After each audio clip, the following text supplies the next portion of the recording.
Welcome to Read Poems Every Day. Today I thought I might take a look at one of the key terms that orients and organizes my process of getting to know and gather data and observations about a new poem.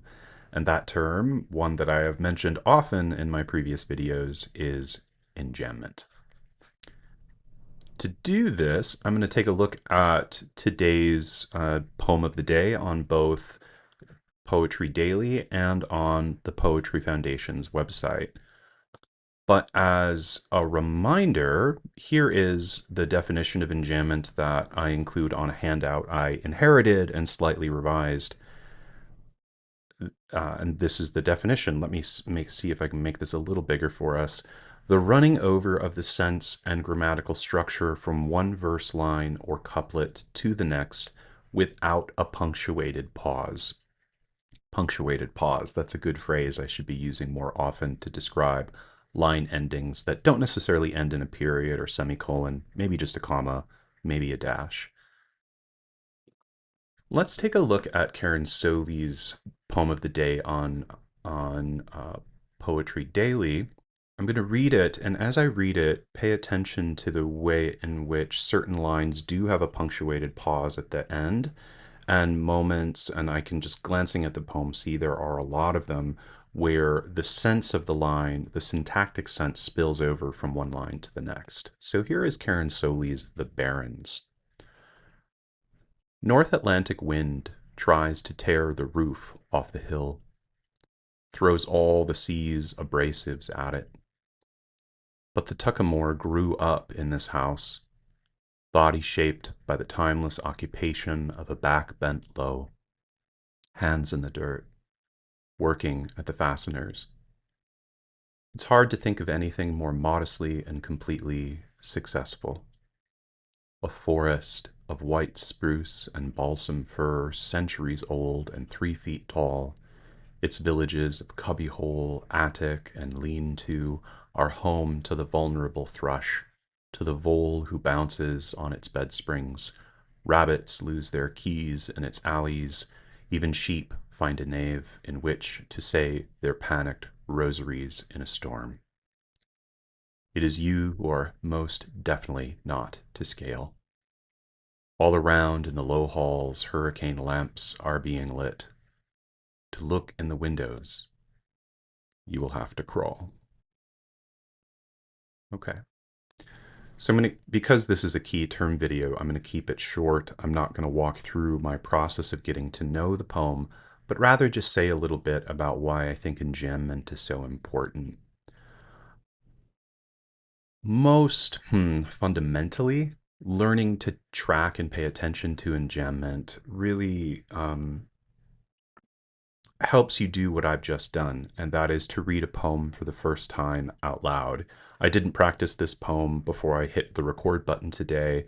I also didn't read through the whole poem before I hit the record button today. So what you just heard was my first effort to read through the poem. Wasn't necessarily perfect, but I hope what you caught was that I tried very hard to keep reading when I reached the end of lines that didn't have punctuation, including line 1, including the entirety of the second stanza, including the first 2 lines of the third stanza. As you can see, this is a poem riddled with enjambment. There are probably more instances of enjambment than not. There are also moments of, and maybe I'll cover this in another video, caesura, where you have a punctuated pause mid-line. So anyway, what's my point? My point is that tracking enjambment helps you improve your ability to read poems out loud, and not just to practice them, but even on a first read. If you get used to paying close attention to enjambment, you're gonna do pretty well and get a lot of pleasure out of reading the poem out loud the first time through. So this is a long way around to saying that paying close attention to enjambment will improve your ability to read poems out loud the first time through the poem. I'm not sure to what degree it matters to you to improve or to exercise this ability, but to me it matters a lot. It's something I get a lot of pleasure doing, even if I'm sitting by myself or if I'm in a group of people or even one-on-one with someone who's whose ear I really admire. I really get a lot of pleasure out of reading the poem out loud or hearing them read the poem out loud. I think it's one of the most fundamentally rich experiences of working in literary studies is sharing the sound system of the texts we really care about with each other. So that's the first thing. The second thing that paying close attention to enjambment helps you do is oh, develop in addition to developing your sense of reading the poem out loud, sort of parallel skill is getting used to having your attention doubly focused on the syntax, the sentence level meaning of what's going on in the poem, and the lineation. Much lyric poetry, maybe most lyric poetry in the English language, is doubly organized both into lines and sometimes stanzas and into sentences. And I think when I was a young person, first really getting my feet wet in literary studies, I think I still didn't quite understand that, and kept getting tripped up on on um, on this sort of double organization, not understanding that the prose sense spills over from line to line. I would sort of stop at the end of the line and try to make sense of it on its own. As I'm about to say, sometimes that's still a worthwhile um, practice, but I do think it's more important early on to work on this double focus and understanding of a double organization or simultaneous organization of a poem into lines and into sentences. So in the case of Solie's poem, the first sentence covers the first three stanzas. So you have 9 lines and one sentence, and yet the second sentence is only 2.5 lines long, right? And as I read, I pay attention to that. And I had a linguistics teacher as an undergraduate who called it intuitive grammaticality. I sort of let my intuitive grammaticality sort of control my understanding of what's being described or what's happening in the poem as I move on. Sometimes, if the poem is particularly difficult, even if my intuitive grammaticality is kicking in, it can still be pretty tough to get a sense of what's actually going on. But at the very least, paying attention to reading it out loud well gives me something to do. Gives me something to do. And speaking of something to do, let's take a look at the Poetry Foundation's poem of the day. This is Jason B. Crawford's June, dedicated to or after Mark Bibbins. I am recording this on June 12th, 2026, so I have a sense of why Poetry Foundation sharing this, and it apparently appears in the most recent issue of their magazine as well. So here's Crawford. A short poem, as you can see, initially looks as if it's a prose poem, but if you blow up you see that it is actually organized into lines because it sort of spills it over. Okay, so back to a readable thing. I want to keep the title visible. Who wouldn't have preferred a longer June? Though this seems trivial now in these milk-white lights. With June comes fulsome east and pride and waking up in someone else's bed, and I am not really good at telling you these lies, so I will explain my sadness here. Try to come clean. One June, the rain fell nightly. Felt like everyone had died. I understand Sexton now, though I pretended I did before. Tried to grasp onto grief like a child holding on to their mother's thumb. Ooh, that got me. It can be hard to wake in the middle of someone else's leaving. Impossible even to carry that burden. Ooh, sometimes, I mean, this doesn't just happen with poetry, but just works of art in general. Sometimes you don't anticipate how it's gonna hit you. Um, and this one got me. This one got me. So give me a moment. The first thing that stands out to me here, of course, is how different the lines are from Karen Solie's poem. They're long. They initially feel like prose, but they are rhythmic. They're still very lyrical. But they're so long we sometimes get, as in the case of line 5, a kind of double caesura, two hard pauses in the middle of a line. And again here, and again here.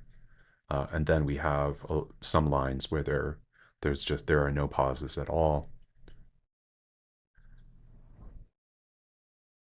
Almost all the lines here are enjambed except the middle one of the middle ones, 1 June, pause. And so there's a way in which we might initially argue that that enjambment is not necessarily part of the poet's concern when composing the poem. And I don't know Crawford, I don't know if this is true. And yet, if you scan down the right margin, you notice that there is at least one moment where a enjambment echoes itself. Someone else's, lines 3 to 4, someone else's, and in the final 2 lines.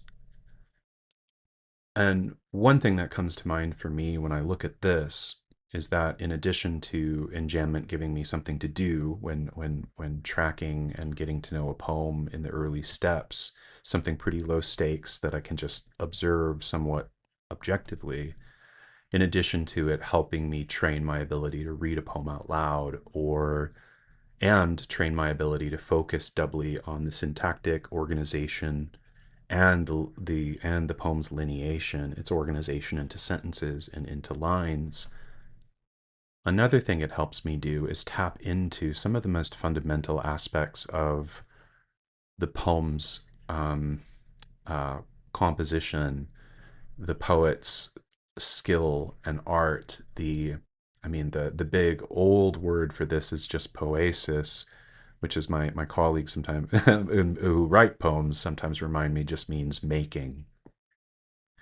So enjambment gets you in at the kind of ground floor level of how a poem is shaped and organized and arranged, and it helps you notice. It helps you notice how signification works in very, very different sorts of ways. And it also helps me raise and develop questions about the significance of the difference between someone and someone else. And the fact that someone else is broken at the line, I think highlights and emphasizes a kind of double signification that's going on in the poem, where someone by itself gives a sense of kind of anonymity, right? Um, but then someone else, that phrase, adding the else to someone, adds the dimension of an alternate, someone else, either other than me or other than you, right? And so the situation starts to kind of build and take shape and to gather different dimensions simply because the poet has decided to create some enjambment 2 times around this phrase, someone and someone else.